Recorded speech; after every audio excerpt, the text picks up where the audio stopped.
Japan mobility show में Suzuki ने जो कार दिखाई उसने सबका ध्यान खींचा। लगा इलेक्ट्रिक वैगन आर या इलेक्ट्रिक इग्निस के तौर पर ये कितना बेहतर प्रोडक्ट हो सकता है। हाँ, इसका नाम है ई विजन। मगर ये देखने में कैसी है, चलिए सारी बातें करते हैं इसी वीडियो के साथ। मैं हूं आपका होस्ट अमित और आप देख रहे हैं आस्क कार गुरु। देखिए, छोटा सा बोनेट, क्यों? क्योंकि ये इलेक्ट्रिक वर्जन है, तो यहाँ बड़े बोनेट की जगह नहीं। फायदा क्या? आपको भीतर बहुत जगह मिलेगी। आगे यहाँ पर आपको एलईडी हेडलैम्प DRL के साथ में है। ये यहाँ पे पिक्सेलेट दे रखे गए हैं। हो सकता है यहाँ पे हमें कोई ग्रिल का डिजाइन एलिमेंट मिल जाए। नीचे की तरफ फॉग लैम्प का इमेजिनेशन है। हालांकि यह पूरी तरह कॉन्सेप्ट व्हीकल है, तो ज्यादा दिमाग लगाने की जरूरत नहीं है। सीधे सच्चे शब्दों में ये कहना ज्यादा बेहतर रहेगा। और अगर हम बात करें यहाँ पर, तो आप ध्यान से देखें, यहीं कहीं इन्होंने रडार इसका हाइड कर रखा है। ऊपर हालांकि कैमरा मौजूद है एडास लेवल 2 तक के फीचर्स प्रोवाइड करने के लिए। आइए अब आपको साइड में दिखाएं। यहाँ आपको 17 इंच के व्हील दिख रहे हैं, लेकिन मुझे मालूम है ये कॉन्सेप्ट है। जब प्रैक्टिकल कंडीशन आएगा उस समय हमें इंडिया में इसकी उम्मीद तो है, लेकिन ऑफिशियली अभी तक कुछ भी कहा नहीं गया है। और ये उम्मीद है 2027 में इसे दिया जा सकता है।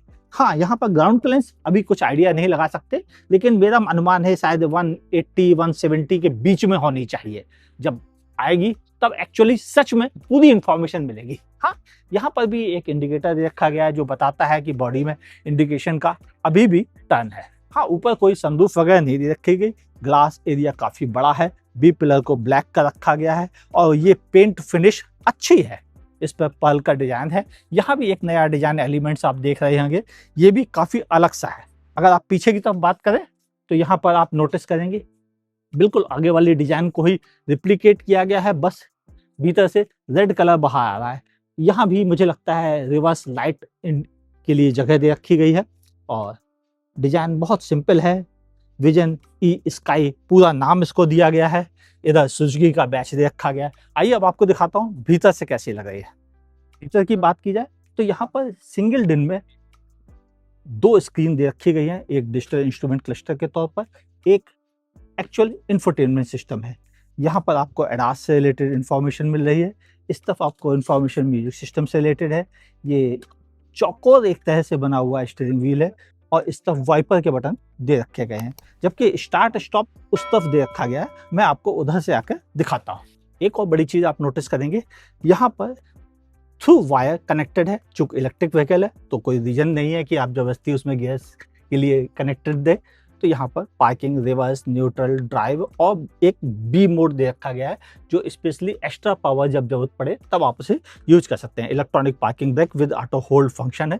ऊपर यहाँ पर आपको टच टाइप के पैनल के दे रखे गए बटन जो कि क्लाइमेट कंट्रोल से रिलेटेड है। और यहाँ पर मोटर स्टार्ट के लिए बटन दे रखा गया है। हमें आदत पड़ गई इंजन यूज करने की। यहाँ पर वायरलेस चार्जिंग के लिए साइन बना हुआ है जो यहाँ पर बताता है कि वायरलेस चार्जिंग होगी। और मुझे लगता है इसको आगे पीछे स्लाइड किया जाता है। एक और बड़ी चीज है, इसमें यहाँ पीछे की तरफ जो दे रखा गया है वो 2 USB पोर्ट भी इसी के साथ इंटीग्रेट कर दिए गए हैं। एक और है, मुझे जो सबसे अच्छी चीज लगी है वो ये डिजाइन।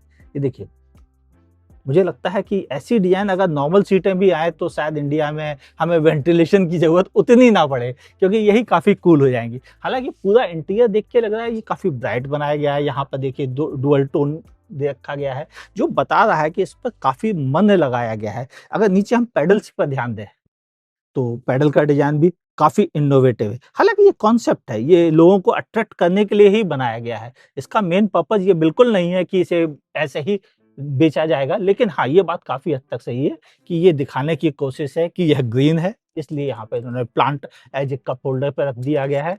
और ओवरऑल मुझे बहुत पसंद भी आ रहा है। यहाँ पर मुझे ये आइडिया नहीं लग रहा है कि ये कैसा रहेगा, लेकिन होपफुली जब इतना सब कुछ इक्विप्ड किया जा रहा है तो ये भी ऑटोमेटिक बना दिया जाएगा। चलिए पीछे की सीट पे देखते हैं कैसा है। रियर सीट, अरे ये थोड़ी हार्ड है। इनका डिजाइन सिर्फ लोगों को डिजाइन दिखाने के लिए बनाया गया, कंफर्ट देने के लिए नहीं। यहाँ पर 2 टाइप सी के USB पोर्ट है जिनके बारे में मैंने जिक्र किया था। कोई रियर AC वेंट मौजूद नहीं है, लेकिन अगर मैं इस पर बैठता हूँ तो जगह के हिसाब से तो काफी अच्छी जगह है। हालांकि सीटें बिल्कुल हार्ड मटेरियल से बनाई गई हैं, प्लास्टिक से स्पेशली डिजाइन करके, ताकि आपको ये आइडिया लग जाए कि कैसी गाड़ी रहेगी। लेकिन ये बैठने के लिए है नहीं और मैं जबरदस्ती इस पर बैठकर आपको दिखाने की कोशिश कर रहा हूँ।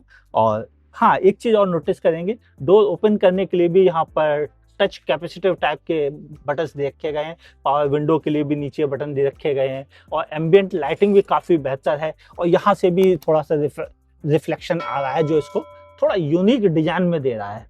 बाकी ऐसा कोई खास चीज़ नहीं कह सकता मैं जो इसको बिल्कुल दूसरों से अलग बनाए। मैं 5 फुट 10 इंच होने के बाद भी यहाँ पे जो जगह बची है उसके लिए ज़रूर मैं कहूँगा कि ये बहुत बेहतरीन जगह है। आइए अब बाहर चल के बताता हूँ कि इसके बारे में और क्या इन्फॉर्मेशन है। चार्जिंग की बात आए तो यहाँ पर हालांकि इन्होंने जापानीज स्टाइल के वो दे रखे गए हैं। इंडिया में जब अगर इसे दिया जाएगा सीसीएस टाइप 2 के साथ दिया जाएगा, और जिसपे कि नॉर्मल एसी चार्जिंग और डीसी फास्ट चार्जिंग दोनों की सुविधा उपलब्ध रहेगी। हाँ, ओवरऑल देखने को मुझे लगता है ये जगह सबसे ज़्यादा सिक्योर जगह कही जा सकती है, जहाँ पर लोगों को डर रहता है कि अगर कोई एक्सीडेंट हुआ तो गाड़ी की ये हिस्सा डैमेज ना हो जाए। उस पॉइंट ऑफ व्यू से मुझे लगता है ये जगह ज़्यादा पीस ऑफ माइंड प्रोवाइड करती है। चार्जिंग कितना टाइम लगेगा, जब तक बैटरी साइज ऑफिशियली कंफर्म नहीं की जाती है, आप आइडिया नहीं दे सकते कि कितनी देर में चार्ज होगी। लेकिन जैसे समय बदल रहा है, बहुत फास्ट चार्जिंग उपलब्ध हो गई है, तो मैं ये मान के चलता हूँ कि बहुत जल्दी लेस देन हाफ आवर आप इसे 80% जरूर चार्ज कर पाएंगे, और 2027 तक आते आते दुनिया बहुत बदल जाएगी। तो निश्चिंत हो जाइए, ये उस समय बहुत बेहतर प्रोडक्ट बन सकता है अगर इंडिया में इसको उसी समय लॉन्च करने का प्लान होता है जैसा ग्लोबल जाएगा। ये इन्फॉर्मेशन आपको कैसी लगी?